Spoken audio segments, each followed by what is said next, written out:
We remain steadfast in our commitment in delivering local news that matters. Stories that inspire. Enriching the lives of Filipinos in the Philippines and across the globe.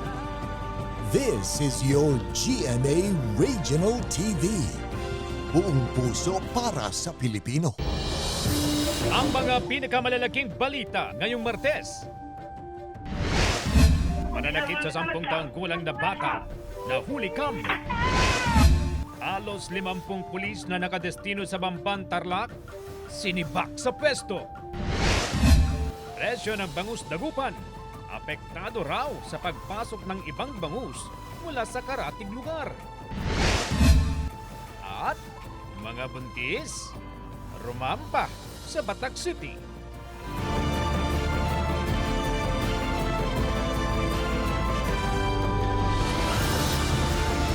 Ito ang GMA Regional TV 1 North Central Luzon.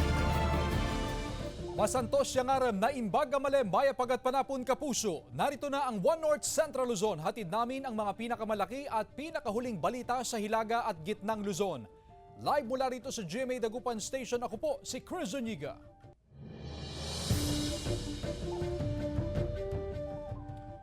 Pasintabi po mga kapuso, problema sa Barangay 1 sa Dagupan City ang sako-sakong basura na naiipon sa gilid ng ilog. Tutukan sa report.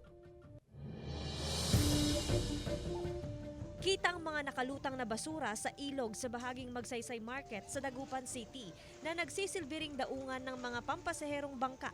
Sakop ng Barangay 1 ang ilog. Problema raw ng barangay ang mga basura. May part dito sa barangay namin na catch basin. Doon pumupunta lahat po ang mga basura. Kaya nagkakaipon-ipon doon. Pero ayon na rin sa barangay chairman, sinasadya raw na itapon ang mga basura. Sa katunayan, may nakolekta silang sako na naglalaman ng bulok na isda at seaweeds. May mga iba na nagtatapon dyan, kagaya ng mga nabubulok na isda. Pag minsan hindi na nila may uwi sa bahay nila, kaya itatapon na lang sa may ilog. Kabilang sa nabibistong nagtatapon ng basura ang mga bangkero na kung minsan 24 oras umanong nakadaong sa lugar. Mga styro cups daw ang madalas na itapon sa ilog. Pinulong na ng barangay ang mga bangkero at hinikayat na magkaroon ng basurahan sa mga bangka. Sumisiksik po sa ilisip po. Maduming tidnan. Tapos permisyo sa amin. Kasama si Ron Alister Taniedo, Joan Punsoy, One North Central Luzon. Samantala, presyo ng bangus dagupan apektado raw sa pagpasok ng ibang bangus mula sa karatig lugar. Ang detalye ng balitang yan ihahatid live ni Joan Punsoy. Joan? Chris, prioridad pa rin umano ng lokal na pamahalaan na maibenta ang bangus dagupan sa Magsaysay Bagsakan Market. Tanging bangus dagupan lamang umano ang binibili ni Rita sa kanyang konsignasyon sa Bagsakan Market sa Dagupan City. Iba raw kasi ang lasa ng bangus dagupan kumpara sa ibang bangus.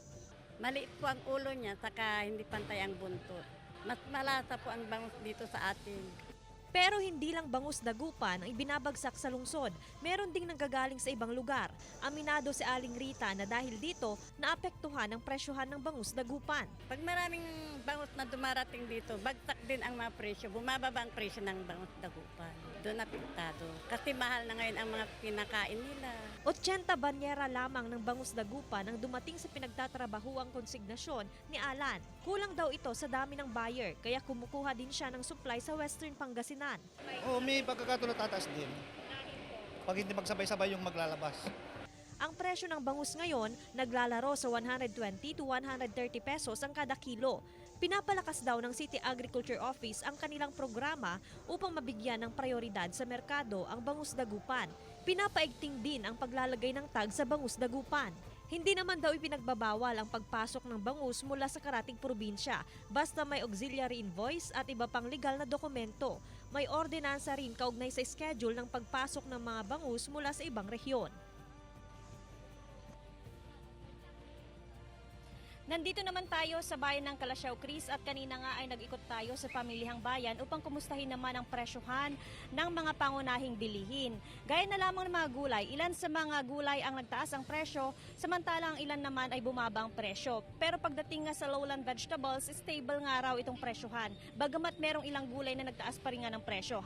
Ang talong, stable ang presyo na nasa 80 pesos nga ang kada kilo. Ang ampalaya, tumaas ng kaunti na dating nasa 100 pesos per kilo, ngayon nasa 120 pesos kada kilo na. Ang kamatis naman, 60 pesos ang kada kilo.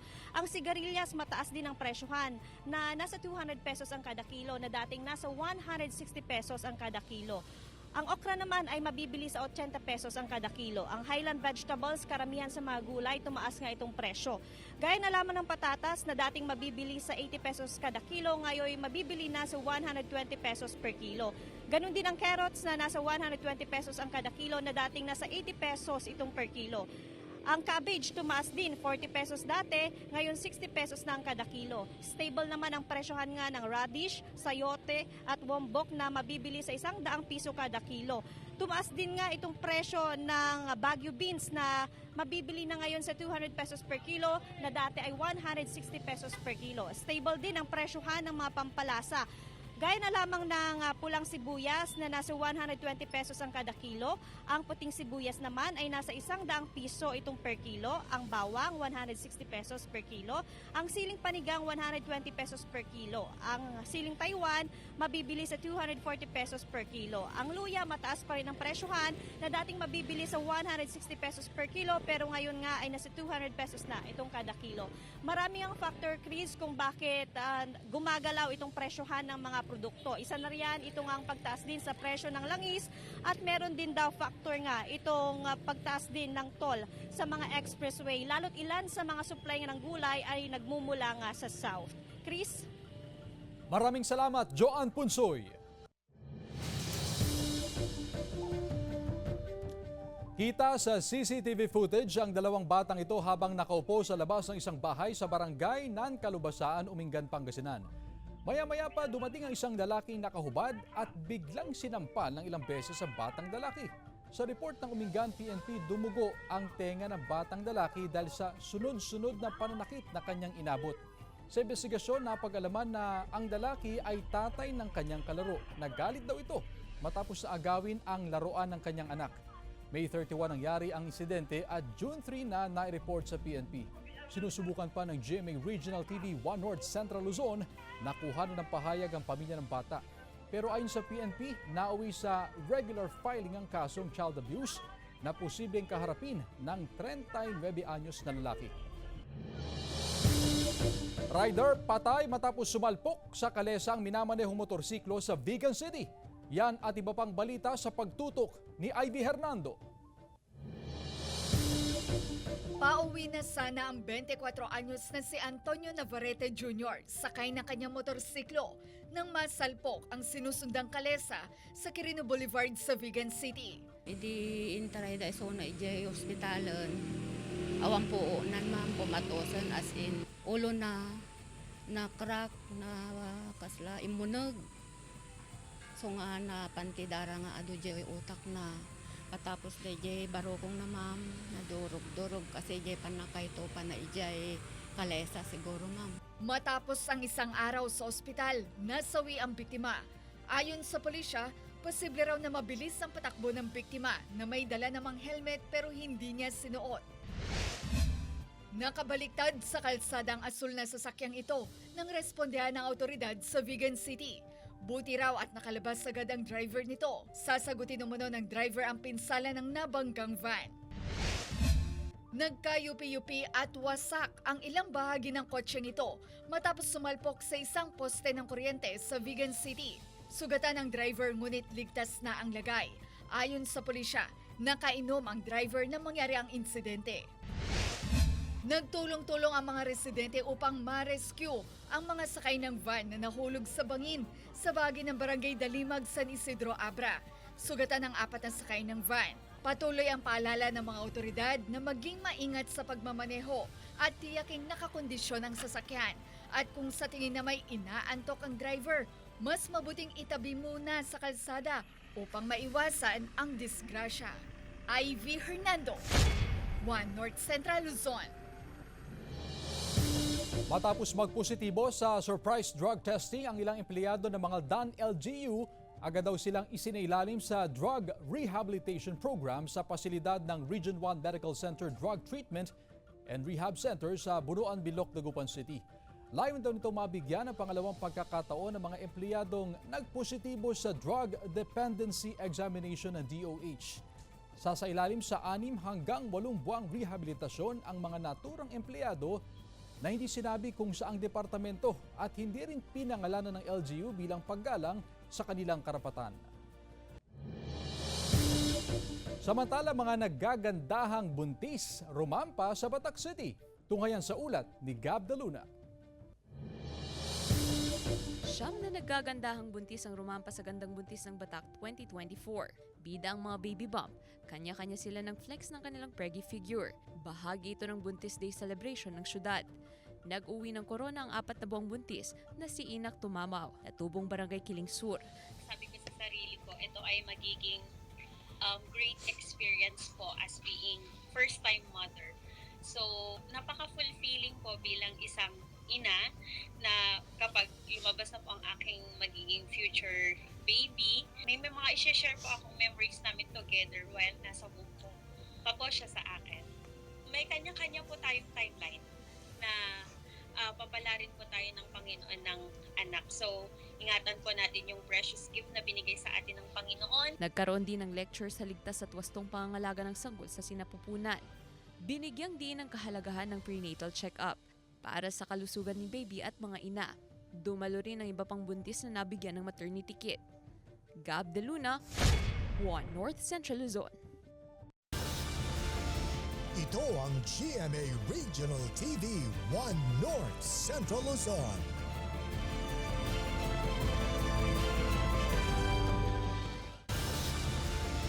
Ito ang GMA Regional TV 1 North Central Luzon. Sinibak sa pwesto ang halos 50 pulis na nakadestino sa Bamban, Tarlac PNP matapos ipag-utos ang suspensyon ni Mayor Alice Go. May detalye si Jasmine Gabriel Galban. Inalis sa pwesto ang 49 na pulis sa Bamban Police Station kasabay ng ibinabang suspension order ni Bamban Mayor Alice Go at ng 2 pang department head. Epektibo kahapon ang kautusan na nagmula sa PNP National Headquarters. Mga pulis mula sa Tarlac PPO ang itinalaga sa Bamban Police Station kapalit ng mga inalis sa pwesto na inilipat naman sa Police Regional Office. Yung reasons po ng pagpapalit ay yung to ensure transparency and accountability. And at the same time, para mapanatili natin yung integridad at maayos na pamantayan sa kapulisan at yung tiwala ng publiko sa kapulisan. Isang araw matapos ibaba ang preventive suspension kay Mayor Guo, Business Permit and Licensing Officer Edwin Ocampo at Legal Officer Attorney Aden Sigua, tuloy-tuloy pa rin ang transaksyon sa iba't ibang tanggapan sa munisipyo. Pero hindi raw maiwasan na malungkot at maapektuhan ng ilang empleyado at taga-suporta. Nakakalungkot po yung nangyayari. Malungkot po kami lahat sa mga decision at saka yung mga kumakalat po ng mga balita na kuminsan na out of focus, yung mga lumalabas. Puro na lang sila, daldal ng daldal. Mga tao, hirap na, wala pang ginagawa. Tumangging magbigay ng pahayag si Edwin Ocampo. Patuloy ang pakikipag-ugnayan ng GMA Regional TV kay Attorney Sigua para sa kanyang pahayag. Samantala, nakatakdang maghain ng motion for reconsideration with motion to lift hanggang ngayong linggo ang kampo ni Mayor Alice Go. Naniniwala ang kampo ng alkalde na wala silang nilabag sa pag-issue ng mayor's permit. Hindi naman kasi yun violation ng pag-issue ng mayor's permit kasi kung as long as compliant yung permitting, yung grantee ng mayor's permit, wala namang illegal doon. Ngayon, kung hindi mo i-issuehan ng mayor's permit, ikakasuhan naman ng mayor ng dereliction of duty. So ano ang gagawin niya? Qualified yung applicant, hindi mo ika-grant. So, kaso yun, papailan ka ng dereliction of duty. Samantala, tuloy-tuloy ang mga aktibidad na nakalatag ngayong linggo para sa selebrasyon ng Bamban Day na nakaschedule sa June 6. Mula sa Bamban, Tarlac, kasama si Henry Duminsil, Jasmine Gabriel Galban, One North Central Luzon. Magsasagawa ang COMELEC ng satellite voters registration sa iba't ibang barangay sa Maldan, Pangasinan. Sa buong buwan ng Hunyo, 7 barangay ang pupuntahan ng COMELEC para sa registration, kabilang na ang Barangay Gilig, Anolid, Landas, Gigilonin, Inlambo, Lanas at Gesang. Kabilang sa mga serbisyo na hatid ng COMELEC ang new voters registration, change status, transfer, correction of entry at reactivation. Bukas ang registration site mula alas 8 ng umaga hanggang alas 5 ng hapon.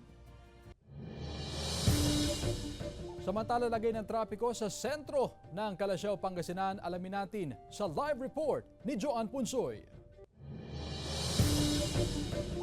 Joan?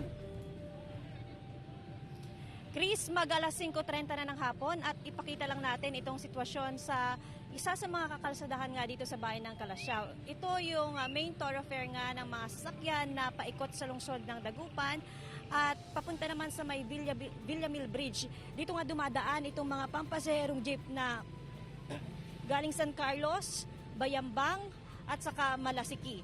Kapag ganitong oras naman, Chris, expected talaga na mararanasan itong bagyang pagbigat ng daloy ng trapiko, especially sa may bottleneck area o intersection area dahil dito nagkakasalubong itong mga pampasaherong jeep, idagdag pa dyan itong mga private vehicles. Sa mga oras ngang din ito ay uwian ng ating mga kababayan, especially yung mga nanggaling sa mga paaralan, sa lungsod ng Dagupan o di kaya sa mga magsisiuwian pa lamang na galing sa opisina.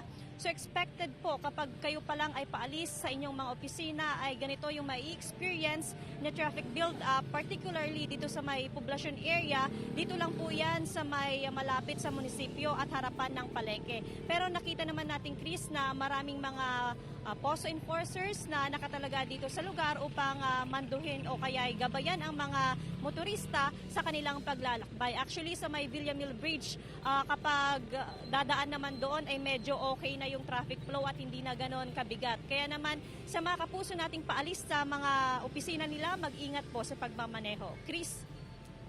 Maraming salamat, Joan Punsoy. Sa edad na 100 ni Lolo Basilio Orque mula sa Solbec, Pazuki, Ilocos Norte, masigla siyang gumagawa ng mga gawaing bahay at nakapagwawalis ng bakulan. Si Lolo ni minsan daw ay hindi sumubok ng bisyo, mahilig sa gulay at isda at may positibong pananaw sa buhay. Dati raw siyang magsasaka at Philippine Scout. Ayon pa kay Lolo Basilio, itinutuon na lamang daw niya ang sarili sa pagmamahal sa 95 anyos na misis na si Lola Justina, na siya raw nagbibigay sa kanya ng dahilan para mabuhay araw-araw. Mga kapuso, sa panahon ng tag-ulan, isa ang usaping pangkalusugan sa mga dapat nating paghandaan. At kaugnay niyan, katuwang natin ang Kagawaran ng Kalusugan o DOH. Para talakayin, makasama natin ang Disease Prevention and Control Section Head ng DOH Center for Health Development Region 1, si Dr. Ruel Bobis. Dr. Bobis, magandang hapon po sa inyo. Pamilyar tayo sa mga wild diseases kapag tag-ulan. Meron po bang bago sa wild diseases na minomonitor natin? Actually, sir, no, itong mga wild diseases, ito po yung mga historically diseases na tumataas kapag dumarating po yung panahon ng tag-ulan. So, 4 po itong diseases, no, waterborne diseases, influenza, leptospirosis at dengue. Okay, pamilyar tayo sa wild diseases. Pero ano ba yung mga anti-wild diseases medicine or equipment na dapat paghandaan natin at yung mismo mga households ay dapat meron din?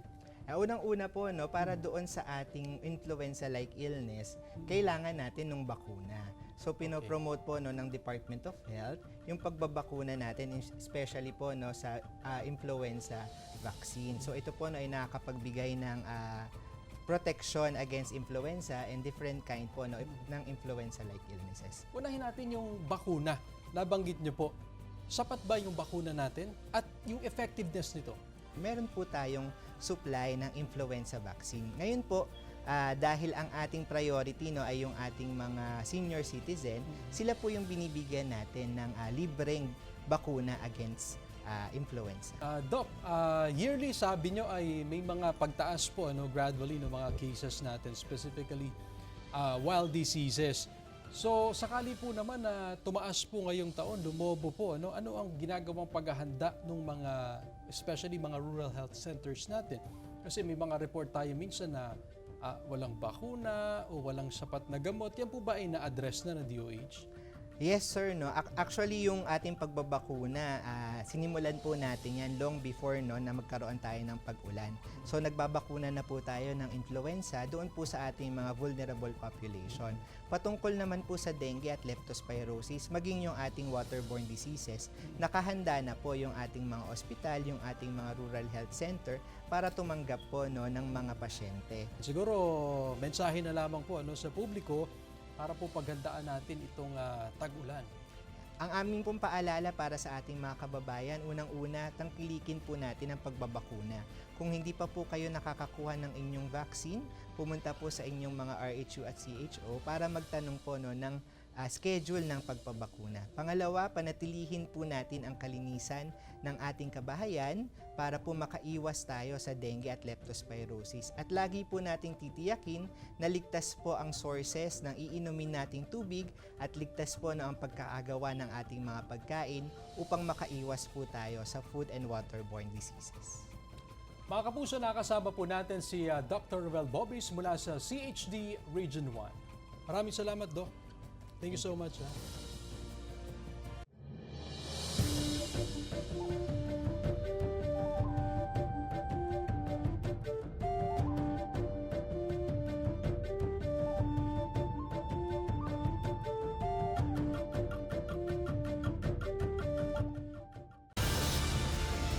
Ito ang GMA Regional TV 1 North Central Luzon.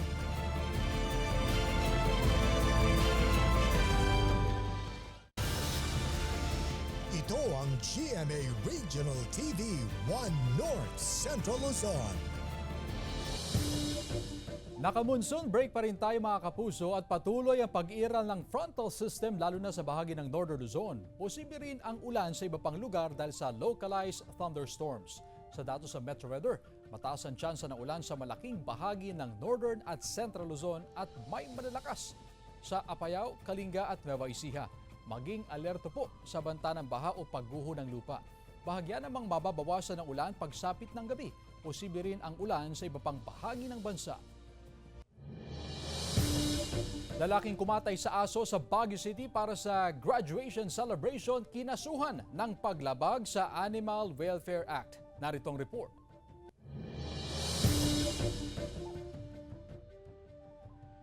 Formal nang kinasuhan ng paglamag sa RA 8485 o ang Animal Welfare Act ang kumatay sa alaga niyang aso sa Barangay Irisan, Baguio City. Nakuhanan ito ng video ng isang concerned citizen na kumalat sa social media. Ayon kay Rose, hindi niya tunay na pangalan. Nakatali raw sa jeepney ang aso habang pinapalo sa ulo hanggang mamatay. Hindi ko po concern yan dati pero nung nagkaroon po ako ng sarili kong aso, syempre masakit po. Kasi first time ko lang po makakita ng gano'n. Napansin naman ng isang animal rights group ang kanyang post sa social media. Paliwanag ni Rita Ortiz ng Biyaya Animal Care. Pinahahalagahan sa Cordillera ang ritual na pag-aali ng aso. Pero ang pagkatay sa aso para sa graduation party celebration ay hindi raw katanggap-tanggap. We understand culture. We accept ritual. We do not accept butchering for graduation parties or celebrations. Ritual has a process. And we need to be able to clearly define what the parameters are as to what a ritual is. Ayon naman sa alkalde ng Baguio City, malaki na ang ibinaba ng dog meat trade sa lungsod. Strong tayo, ang laki na ng reduction ng dog trading dito sa Baguio, pati yung pagsasara ng mga restaurant involved sa selling and cooking of dog meat. Hawak ngayon ng Baguio City Police ang suspect na sinusubukan pang kuhanan ng pahayag ng GMA Regional TV 1 North Central Luzon. Posible siyang maharap sa 2 taong pagkakakulong at multang na sa aabot sa 100,000 pesos dahil sa paglabag sa Animal Welfare Act. CJ Torida, 1 North Central Luzon. Nakawala ang 8 detainees sa custodial facility ng San Jose del Monte City Police Station. Habang papatakas ang mga ito, naabutan ng 2 at naaresto naman ang 2 iba pa sa manhunt operation. Patuloy na tinutugis ang 4 pang nakatakas. Nag-issue na ang otoridad ng Coordinated Dragnet Operation at Flash Alarm sa Bulacan Provincial Tactical Operation Center para mas mapabilis ang paghahanap sa mga ito. Inimbestigahan na kung paano nakapasok sa custodial facility ang lagari na ginamit ng mga pugante. Metal window sa likuran, bahagi ng CR, linagari po nila yun. May anunsyo ng power interruption ng Dagupan Electric Corporation bukas, June 5, dahil sa scheduled maintenance ng mga linya ng kuryente ng DECORP. 3 oras mawawala ng supply ng kuryente sa bahagi ng Buruan, Binloc mula 1:00 hanggang 4:00 ng hapon. Kaya iba yung paghanda, ang abiso sa mga apektadong residente. Mahigit 1,000 volunteers ng Philippine Red Cross sumailalim sa mass casualty incident training at simulation exercise sa Subic, Zambales. Narito ang report. Nabulambog ang mga turista at bakasyonista sa isang resort sa Subic Bay, Zambales matapos nyanigin ng magnitude 7 na lindol. May mga nadaganan ng konkreto. Nahulugan ng mga kahon. Natrap sa dormitoryo. At natusok ng bakal. Pero ito, practice lang. Kaugnay ng Mass Casualty Incident Training and Simulation Exercise ng Philippine Red Cross sa Subic Training Center sa Subic Freeport Zone. Nagtipon-tipon ang higit 1,000 na miyembro ng 143 volunteers ng North Central Luzon chapters ng Philippine Red Cross para sa emergency response, capacity, coordination at resiliency ng ahensya sa panahon ng sakuna tulad ng lindol. Pagkatapos ng 7 magnitude earthquake, nagkaroon din ng senaryo ng sunog. We are a disaster-prone country. You must practice. Diyan lahat ng gamit. So dapat nakikisa kapag alam nyo, hindi ito payabangan. Ito na ang ikalawang MCI training ng PRC ngayong taon. Ayon sa pag-aaral ng World Risk Index 2023, nangunguna ang Pilipinas bilang most disaster-prone na bansa. Kasunod ang Indonesia at India, kaya mas pinalalakas pa ng Philippine Red Cross ang kanilang kapasidad para walang buhay ng Pilipino ang mawala sa panahon ng sakuna. CJ Torida, 1 North Central Luzon. Samantala, mapapanood niyo po ang episode na ito at iba pa ang pinakahuling lokal na balita sa official website ng GMA Regional TV, www.gmaregionaltv.com. Pwede rin kayong bumisita sa aming official YouTube channel, GMA Regional TV, at i-click ang subscribe button para sa pinakamainit na balita mula sa mga rehiyon. Nais din naming pasalamatan ang mga kapuso sa Hilaga at Gitnang Luzon, maging ang mga kapuso natin abroad. Dahil sa GMA Regional TV, local news matters. At yan ang mga pinakamalaki at pinakahuling balita sa Hilaga at Gitnang Luzon. Maraming salamat sa pagsama sa amin, pati na ang mga kapuso sa ibang bansa na tumutok sa mga balita sa rehiyon. Ako po si Chris Zuniga. Kami ang GMA Regional TV 1 North Central Luzon. Buong puwersa para sa mas malaking misyon at mas malawak na pagdilingkod sa bayan.